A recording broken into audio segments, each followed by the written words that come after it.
Example તરીકે diamond club 5000 PV, આવું કંઈ પણ તમારા પરિવારમાંથી જે સાથી એક્ટિવ થાય છે, મતલબ કામ કરતા છે, એમણે કોઈનો કોઈ ટાર્ગેટ અચીવ કર્યો હશે અને એ ટાર્ગેટથી તમે આજ આ સૌરાષ્ટ્રના ટૂરમાં આવ્યા છો, બરાબર? તો આનંદની સાથે સાથે જિંદગીમાં બહુ ઇમ્પોર્ટન્ટ છે અહીંથી તમે જે સિસ્ટમથી પહોંચ્યા ને એને સમજવા માટે થોડો પ્રયાસ કરો અને આમાં રહેલી જે ગહનતા છે, આમાં રહેલી જે તાકાત છે, આને તમે સમજો. મેં વાત કરી 2017 સુધી મારો પૂરો પરિવાર સામાન્ય હતો અને અમે ભાઈ બહેન 6 ભાઈ બહેન, 4 બહેનો મોટી, બધી જ સાસરે છે, બંને ભાઈઓ પણ આજે મેરિડ છે. તો પરિવારે જેટલું પણ બહાર ગામ જઈને કમાણી કરીને બધું જ મારા એજ્યુકેશન પાછળ એમણે વાપરી નાખ્યું. વસંતભાઈની મારા ઘરે પણ આવ્યા હતા. આજની તારીખે પોઝિશન તમે પૂછો ને તો અમારે 5 મહેમાન આવ્યા ને તો બેસાડવા ક્યાં આવી પોઝિશન? કેમ કે જે પરિવાર બહારગામ જઈને મજૂરી કામ કરતો હોય એ પરિવારના કોઈ સપના હોય હે ને, જેને પૂરા પરિવારનું ભરણ પોષણ કરવા માટે 4 મહિના 6 મહિના બહારગામ જવું પડતું હોય, એમની કોઈ ઓળખાણ હોય ખરી? એમના મારા પૂરા પરિવારમાંથી કોઈ ફેમિલી, આખા પૂરા રિલેટિવમાં પણ કોઈ ગવર્મેન્ટ સર્વન્ટ નથી, મતલબ કે કોઈ ગ્રેજ્યુએશન સુધી પણ ભણ્યું નથી. આટલું બધું અભણ. અને જેટલું પણ મતલબ એક બહાર ગામ જાય અને કમાણી કરી અને મને ગ્રેજ્યુએશન સુધી મારા મમ્મી પપ્પાએ મને ભણાયો. સાથે આર્ટ્સ ઉપર મેં કામ કર્યું, ભણ્યો, તો મને પીટીસી કમ્પ્લીટ કરાવ્યું, સાથે બીએ બીએડ કમ્પ્લીટ કરાવ્યું. મારો પ્રથમ ગોલ હતો કે ભાઈ મને મારા પરિવારમાં જો ગવર્મેન્ટ જોબ મળી જાય તો મારા પરિવારનું ભરણ પોષણ કરી શકું. પણ સંજોગો વસાત 69 મેં કોમ્પિટિટિવ એક્ઝામ આપી, બહુ મોટી તૈયારી કરી, ટોટલ ધોરણમાં મારે ડિસ્ટિંક્શન છે, ક્યાંય 90 થી નીચે ટકા નથી, પણ તેમ છતાં ગવર્મેન્ટ જોબમાં વારો નહીં આવ્યો. એમાં કોરોના ટચ થયો. કોરોના કાળમાં મને આરસીએમ મળ્યું અને એક અંદરની એવી દાજ હતી કે ગવર્મેન્ટ, મેં એટલી બધી એક્ઝામ્પલ તરીકે નોકરીની તલાશ કરી પણ મને ગવર્મેન્ટે જોબ ન આપી, ન મળી. તો હવે જો જિંદગી એકવાર મોકો આપે ને તો મારે જોબ લેવા વાળા નહીં, જોબ દેવા વાળા બનવું છે.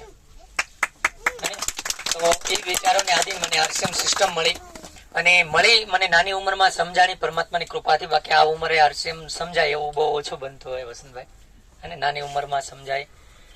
અને ત્યારથી મેં લગાતાર કામ કરવાનું શરૂ કર્યું. અને દિનેશભાઈને બધા જ ઓળખો છો, એકવાર આપણી ગ્રેટ અપલાઇન માટે જોરદાર તાલી ચાહીશું, જેમને આપણને માઇન્ડ પાવરના પ્રોગ્રામમાં એ બધું શીખવું છે કે ભાઈ તમે હંમેશા કર્મનિષ્ઠ બનો. તમારી પાસે જે પણ આજે કાંઈ સફળતા છે એમાં બીજું કોઈ દોષિત નથી, તમારા વિચારોને આધીન તમારી પાસે જેટલું પણ છે એ તમારા કર્મોને આધીન છે. તો કર્મનિષ્ઠ બનાવવા માટે મને દિનેશભાઈએ બહુ મોટો પ્રયાસ કર્યો અને ત્યારથી લઈ અને હું આરસીએમમાં એક્ટિવ થયો. ધીમે ધીમે ચાલતા લોકો સ્વીકારે ન સ્વીકારે, મેં મારા ટોટલ રિલેટિવને આરસીએમ સિસ્ટમની વાત કરી, ગામડામાંથી કામ સ્ટાર્ટ કર્યું. એમ કરતાં કરતાં ધીમે ધીમે ગ્રુપ થોડું ઘણું બન્યું અને આગળ ચાલતા ચાલતા લગભગ આ એરિયામાં જ્યારે આરસીએમને બહુ ઓછા લોકો સ્વીકારતા, ઓળખતા, આવા ટફ એરિયામાં અહીંથી મોવા થાય છે 26 કિલોમીટર મામા, ત્યાં સુધીમાં એક પણ પીયુસી નહોતું. અને આખા મોવા તાલુકામાં એક જ દુકાન, એક માત્ર દુકાન, અને એ દુકાનનું ટર્નઓવર 20 લાખનું. તમે આજે સામાન લેવા જાઓ ને તો કાલે બિલ બને, આવી પોઝિશન. સવારે માલ લેવા જાઓ તો સામાન તમને સાંજે મળે, આવી પોઝિશનમાં જો રાઘવભાઈ આવા ટફ એરિયામાંથી આગળ નીકળી શકતા હોય તો તમને વિશ્વાસ થવો જોઈએ કે અમે બધા સફળ થઈ શકીએ. કેમ કે કોઈ પીયુસી નહીં, કોઈ સપોર્ટ નહીં, કોઈ અપલાઇન પણ નથી કે અમે કોઈને બતાવી શકીએ વસંતભાઈ કોઈ રોયલ્ટી અચીવર જ નથી. આવા વિપરીત પરિસ્થિતિમાં અમે ધીમે ધીમે કામનું શરૂઆત કરી આરસીએમની. ઘણા બધા લોકોએ મજાક કરી, મશ્કરી કરી, પણ અમે અટક્યા નહીં.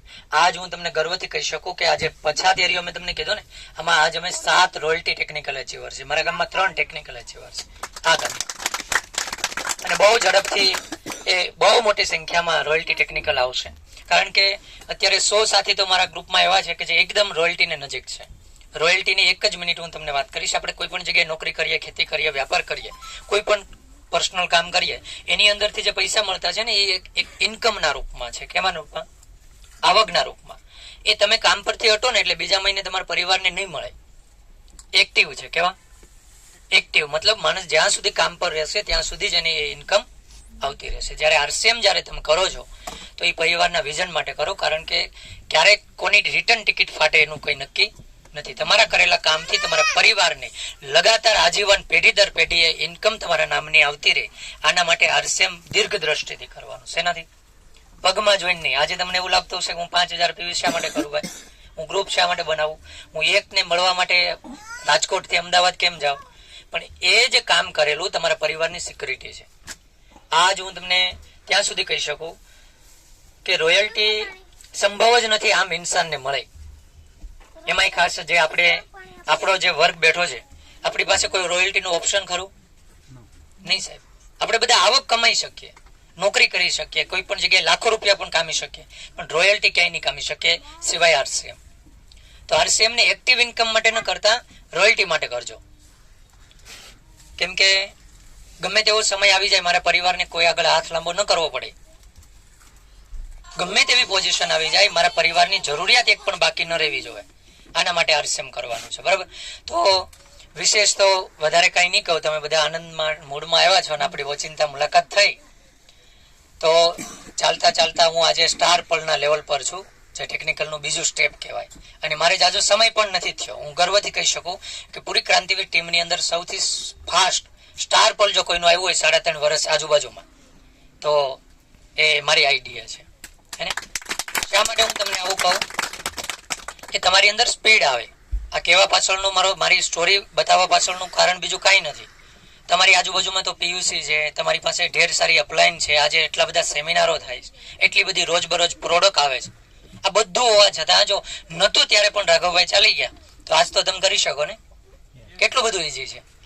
રાઘવભાઈ 3.5 વર્ષે સ્ટાર પલ પર પહોંચે તો તમે 1.5 વર્ષમાં ન પહોંચી શકો.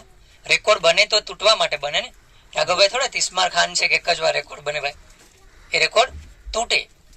તો તમે આમાં બસમાંથી બેઠેલા કોઈ સાથી 1-1.5 વર્ષમાં એમરાલ પણ બની શકે.